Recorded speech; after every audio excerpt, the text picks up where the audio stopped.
আসুন আমরা পবিত্র বাইবেল থেকে একটি অংশ দেখি।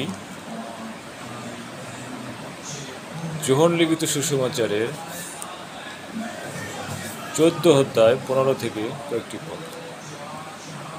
তোমরা যদি আমাকে প্রেম করো তবে আমার আজ্ঞা সকল পালন করিবে, আর আমি পিতার নিকটে নিবেদন করিব, এবং তিনি আর এক সহায় তোমাদেরকে দিবেন, যেন তিনি চিরকাল তোমাদের সঙ্গে থাকেন। তিনি সত্যের আত্মা।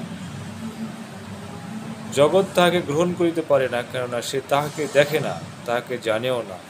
তোমরা তাহাকে জানো, কারণ তিনি তোমাদের নিকটে অবস্থিতি করেন ও তোমার অন্তরে থাকিবেন। আমি তোমাদিগকে অনাথ রাখিয়া যাইব না, আমি তোমাদের নিকটে আসিতেছি। আর অল্পকাল গেলে জগৎ আর আমাকে দেখিতে পাইবে না, কিন্তু তোমরা দেখিতে পাইবে, কারণ আমি জীবিত আছি, এই জন্য তোমরাও জীবিত থাকিবে। যীশুখ্রিস্টের নিজের মুখের কথা, এটা বাইবেলে যোহন লিখিত সুসমাচারে লিখিত রয়েছে। তোমরা যদি আমাকে প্রেম করো তবে আমার আজ্ঞা সকল পালন করিবে। যীশুখ্রিস্টের আজ্ঞাগুলো কি?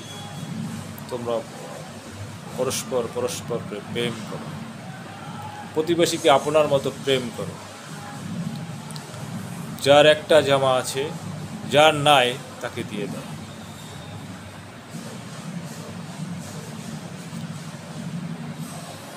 এবং একে অপরকে ভালোবাসা। যীশুখ্রিস্ট জগতে থাকাকালীন তিনি আমাদের কাছে সেই সময়ে তিনি প্রচার করেছিলেন, এবং যত লোক তার সেই প্রচার শুনেছে তাদের কাছে তখন তিনি আহ্বান করেছিলেন এবং সেই ভালোবাসার কথা বলেছিলেন। তোমরা শত্রুকে প্রেম করো, তোমরা পরস্পরকে প্রেম করো, ভালোবাসো। তিনি তাই বলেছেন, তোমরা যদি আমাকে প্রেম করো তবে আমার আজ্ঞা সকল পালন করবে। এবং তিনি একটা বিষয়ে বলেছেন, যীশুখ্রিস্ট যেমন জীবিত এবং আমরা যেটা তাকে বিশ্বাস করি, আমরা তেমনই জীবিত থাকব। মৃত্যু আমাকে গ্রহণ করতে পারবে না। শরীর মৃত্যু হতে পারে, আত্মার মৃত্যু আমাদের হবে না। তো যীশুখ্রিস্টের ভালোবাসার মধ্য দিয়ে, আজ্ঞা পালন করার মধ্য দিয়ে আমরা জীবিত থাকব। এখানে বলা আছে, আমি তোমাদেরকে অনাথ রাখিয়ে যাইব না। অনাথ, পিতৃহীন, মাতৃহীন, পিতা নাই, মাতা নাই। আমাদের পিতাকে ঈশ্বর এবং তার পুত্র যীশুখ্রিস্ট, যিনি আমাদের জন্য মরেছেন, মৃত্যুকে জয় করেছেন, এবং আমরা সবাই তাকে বিশ্বাসের মধ্য দিয়ে আমরা পরিত্রাণ পাব, এবং সেই নিশ্চয়তা তিনি দিয়েছেন। তাই বলেছেন, আমি তোমাদের অনাথ রেখে যাব। তিনি একটা সহায়ের কথা বলেছেন, পবিত্র আত্মা। আমরা যদি আজ্ঞা সকল এবং পবিত্রভাবে আমাদের জীবন যাপন করি, আমি যদি পবিত্রভাবে আমার জীবন যাপন করি, তাহলে সেই পবিত্র আত্মা আমাকে সাহায্য করবে।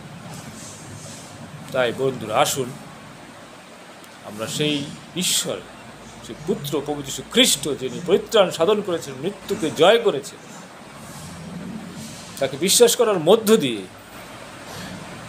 আমরা বিশ্বাসী হয়ে উঠি, তার আজ্ঞা পালন করি, এবং সেই পরিত্রাণের আস্বাদন আমরা গ্রহণ করি আমাদের জীবনে। এই জগতে আমরা সেই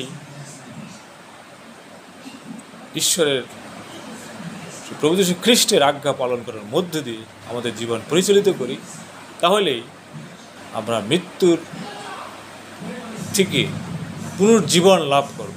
দৈহিক মৃত্যু আমাদের হতে পারে, কিন্তু আত্মিক মৃত্যু কখনোই আমাদের হবে না। তাই আসুন প্রভু যীশু খ্রিস্টের আজ্ঞা পালন করার মধ্য দিয়ে সেই পবিত্র আত্মার শক্তির মাধ্যমে আমাদের জীবন পরিচালিত করি। আমেন।